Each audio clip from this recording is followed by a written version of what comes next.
안녕하세요. 블록체인 강의 강철입니다. 일반적으로 암호화폐 및 블록체인계에서는 서로 간에 대치되는 성질의 것들이 존재합니다.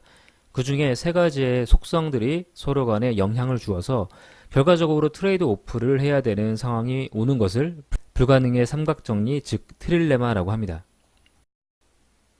이 용어는 1672년에 영국의 목사 필립 헨리에 의해서 처음 만들어졌으며 나중에 1725년 아이작 와츠에 의해서 사용되었습니다.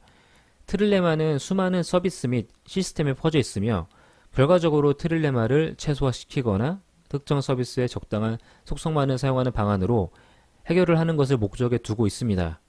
우리가 흔히 말하는 가성비라는 것도 어찌 보면 트릴레마와 상당히 연관이 있는 용어일지 모르겠습니다. 블록체인보다 먼저 나온 빅데이터 역시도 이미 트릴레마를 겪고 있었으며 이러한 것을 해결하기 위해서 수많은 노력을 했으나 결론은 상황에 따라서 적절한 시스템을 만드는 것이었습니다. 그래서 결론적으로 안 되는 것은 명확하게 인정을 하고 최대한 가장 필요한 시스템을 사용해서 시스템을 구성하는 것으로 최론적으로 구축을 하게 됩니다. 블록체인도 분산 DB의 일부라고 볼 수 있기 때문에 현재 비트코인의 문제점 역시 DB 쪽에서 겪었던 빅데이터와 동일한 상황에 직면하게 됩니다. 이미 DB 혹은 빅데이터 쪽은 결론이 나와 있고 장단점이라는 것이 명확하게 분리가 되어 있는 상태입니다. 그러면 블록체인이 겪는 트릴레마에 대해서 설명해 보겠습니다. 확장성은 빅데이터가 등장한 원인이기도 했는데요. 바로 현재의 서비스가 요구한 만큼의 데이터를 처리할 수 있는가입니다. 이미 비트코인의 확장성 문제로 하드포크된 비트코인 캐시라든지 이더리움의 확장성 문제로부터 대두되어서 수많은 플랫폼 코인들이 등장하게 된 것들을 보면 확실히 블록체인에서 그 무엇보다 가장 현재 이슈화된 속성이 되어버린 것 같습니다. 일단 실생활에 쓸만한 속도의 처리가 되어야 블록체인이든 뭐든 쓸 테니까요. 이렇듯 확장성을 쉽게 이해하려면 얼마나 많은 서비스를 수용할 수 있는가입니다. 더 쉽게 말하자면 얼마나 빠르게 처리를 할 수 있는가입니다. 확장성은 결국에는 TPS, 즉 Transaction per Second로 직결됩니다.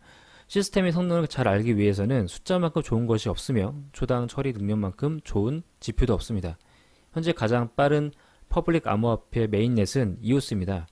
EOS는 최근 6000TPS를 돌파하며 많은 서비스에서 이미 실생활화 할 수 있는 플랫폼이 되어버렸으며 다른 메인넷과 비교하면 매일 가장 많은 트랜잭션을 처리하고 있습니다. 그러나 토큰은 지금도 만들어져 있으며 서비스에 과부하를 유도할 수 있는 토큰들이 등장하여 EOS의 6000TPS 이상 가는 디앱이 생긴다면 그 빠르다는 EOS마저도 비트코인이나 이더리움처럼 병목 현상에 돌입할지 모릅니다.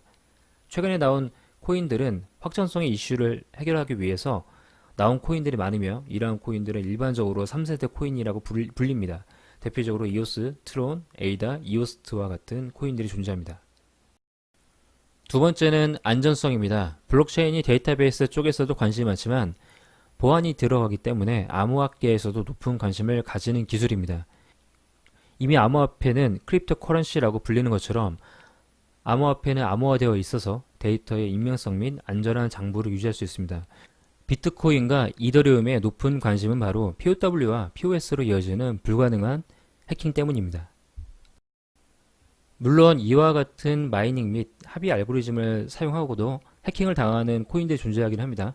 대표적으로 이더리움 클래식, 비트코인 골드와 같은 코인들인데 이들이 해킹당한 이유는 알고리즘의 허점이라기보다는 지금 너무 많은 코인들이 등장하고 있으며 이로 인해서 해시율 및 노드 수의 부족으로 생겨버리는 해킹 위험일 뿐입니다. 시총이 매우 높은 코인들은 관심이 너무 많기 때문에 이러한 위험에 거의 면역 수준으로 해킹을 하기 위해서는 엄청난 자금이 필요하기 때문에 사실상 일반적인 해커가 해킹을 하기 힘들다는 것과 함께 이 정도의 규모를 해킹하기 위해서는 거대한 마이닝 풀이 필요하기 때문에 사실상 회사인 마이닝 풀에서 해킹을 한다는 것 자체가 말이 안 되는 것입니다. 왜냐하면 마이닝 풀에서 해킹을 하게 되면 당연히 걸리겠죠. 이와 같이 안전성 측면으로 볼 때 비트코인과 이더리움과 같이 메이저 코인이라 부를 수 있는 코인들은 안전성이 매우 높다라고 말을 할 수 있을 것입니다. 마지막으로 탈중앙화는 사상과 밀접합니다. 비트코인의 태생은 중앙 집권적인 법정화폐, 특히 달러라든지 이런 것들을 탈피하기 위해서 나타난 탈중앙화 캐시 시스템입니다. 이더리움 역시 현재 중앙 집권적인 인터넷 회사들, 뭐 페이스북, 아마존 등과 같은 그런 거대한 회사들에서 벗어나기 위해서 수많은 D앱들을 만들게 한 장본인입니다. 즉 탈중앙화는 안정성과 상당히 유사합니다. 탈중앙화가 높다는 것은 참여자 수가 많다는 의미이고 이로 인해서 안정성까지 겸비할 수 있다는 것입니다. 반대로 참여자 수가 높으면 확장성이 떨어질 수 있습니다. 이는 쉽게 생각할 때 직접 민주주의보다 간접 민주주의가 빠르다는 것과 같습니다. 현재 대통령을 선거할 때 전 국민이 참여하며 모든 사람들이 투표한 용지를 개방하여 알 수 있습니다. 그러나 만약에 국회의원들로만 선거를 했다면 이렇게 오래 걸리진 않겠죠. 국회의원들이 투표를 한다면 아마도 그 자리에서 개표를 하여 1시간 안에 선거가 마무리될 것입니다. 다만 이렇게 소수의 의원들로 선거를 하게 되면 부정부패로 인해서 투표 결과가 바뀔 수 있는 위험이 존재할 것입니다. 이처럼 탈중앙화와 확장성은 서로 간에 상충하게 상당히 힘이 됩니다. 그러나 대부분의 암호화폐들이 이러한 문제를 그냥 뭐 어쩔 수 없지 라는 말로 무책임하게 넘어가지 않습니다. 이더리움과 비트코인은 확장성만 극복하면 됩니다. 이들은 이제 큰 축인 탈중앙화와 안정성을 베이스로 두고 확장성을 높이는 작업을 하고 있는데 이것이 비트코인 계열은 라이팅 네트워크, 이더리움은 라이덴 네트워크를 통해서 높이고 있습니다. 별도의 오프체인인 채널을 열어서 이제 블록체인을 검증한 후 최종적으로 결과만 블록체인에 기록을 하며 제3자의 뭐 고래 및 거래소 혹은 회사 등을 이용하여 수많은 사람들을 연결해서 이런 문제를 극복하려 합니다.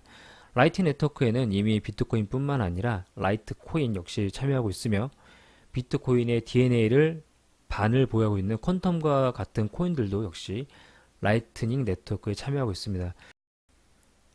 사실상 비트코인과 DNA 같으면 라이팅 네트워크를 사용하는데 큰 지장이 없기 때문에 라이팅 네트워크가 활발해지면 이제 비트코인의 확장성이 많이 개선될 것입니다. 그러나 이러한 오프체인 시스템은 중앙화라고 비난을 받고 있습니다.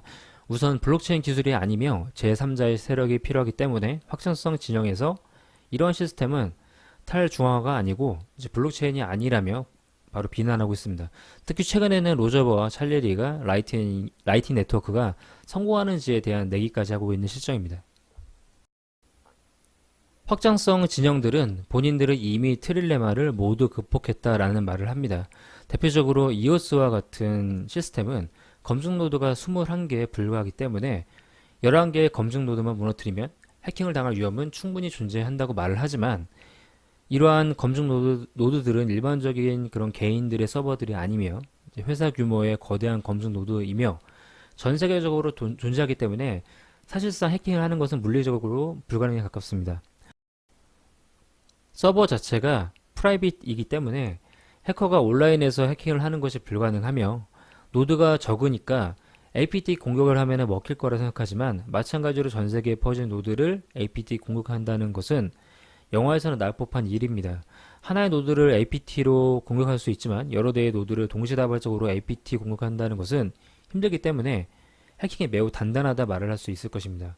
다만 탈중앙화라는 것은 다른 문제인데 검증 노드가 소수이기 때문에 많은 사람들이 비난하고 있으나 검증 노드를 선거할 수 있는 권한이 있기 때문에 어느 정도는 탈중앙화라고 볼 수 있겠습니다. 현재는 세 가지를 어느 정도 충족한 D의 의지, 즉 딜리게이트, 위임이라는 그러한 말을 제일 앞에 붙인 합의 알고리즘이 있는 암호화폐들이 나타나고 있는데요. 뭐 디포스를 기반으로 가진 암호화폐들, 뭐 이오스, 트론 같은 것들이 3세대 암호화폐의 주축을 이루고 있고 기존의 코인으로 전환을 하기 힘들었던 토큰들이 디포스와 유사한 개념으로 메인넷을 런칭하고 있습니다. 다만 이렇게 이오스를 따라한 코인들의 검증 노드 수를 충분히 봐야 하며 이오스처럼 국가적으로 퍼져 있는지를 봐야 합니다. 알고 보니까 노드가 모두 한 곳에 있다고 한다면 APT 공격에 모두 무너지거나 뭐 빗썸 해킹 사건처럼 내부자의 배신 혹은 이제 부패로 인해서 해킹 가능성이 충분히 있기 때문입니다. 중요한 것은 이 세 가지를 모두 충족하는 것은 불가능하다는 것입니다. 쉽게 생각했었을 때 우리가 1인분당 10,000원짜리 돼지고기집에 갔는데 너무 맛있고 뭐 응대도 좋았다고 한번 해보겠습니다. 그러면 가격, 서비스, 맛 세 가지를 모두 잡은 것이 아닌가라고 생각할 수 있지만 우리가 맛의 기준을 해당 금액에 맞추거나 보편적인 입맛으로 맞췄기 때문일 것입니다. 그 맛집이 만약에 같은 가격에 1인분당 2만 원을 받았다라고 가정한다면 더 좋은 식재료를 써서 더 맛있거나 뭐 더 서비스가 좋거나 더 쾌적할 것입니다. 즉 절대적인 위치로 봤었을 때 세 가지를 모두 충족할 수 있을지언정 상대적으로 봤을 때는 여전히 취약하다는 것입니다. 이는 데이터베이스로 대입하면은 현재 RDBMS로도 충분히 예전보다 빠른 속도로 서비스를 수행할 수 있지만 속도에 특화된 메모리 기반의 데이터베이스에 비하면 아직도 멀었으며 사실상 불가능하다는 말로 바꿀 수 있습니다. 이는 하드의 속도가 램의 속도를 능가할 수 있다는 뻘소리와 같습니다. 앞으로 양자 컴퓨터가 나오면 분명 블록체인은 전보다 더 빠를 것입니다. 이것은 절대적인 수치가 늘어나는 것이죠. 물리적인 하드웨어의 성능은 계속 올라가기 때문에 하드웨어 성능에 올리는 스케일업으로 인한 성능은 계속 올릴 수 있습니다만 상대적인 수치는 여전할 것입니다. 우리는 이 모든 것들을 인정해야 하며 이러한 세 가지를 모두 완벽히 극복했다라고 말을 하는 사람들을 믿으면 안 될 것입니다. 지금까지 블록체인의 트릴레마에 대해서 설명해 봤습니다. 트릴레마의 핵심은 바로 딜레마에 있습니다. A를 얻으면 B를 포기해야 하고 B를 얻으면 A를 포기해야 합니다.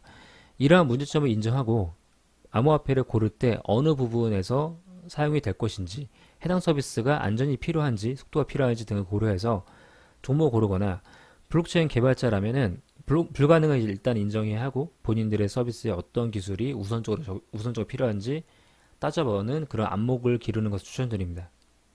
구독과 좋아요는 영상을 만드는 데 큰 힘이 됩니다. 이상 블록체인 강의 강철이었습니다. 감사합니다.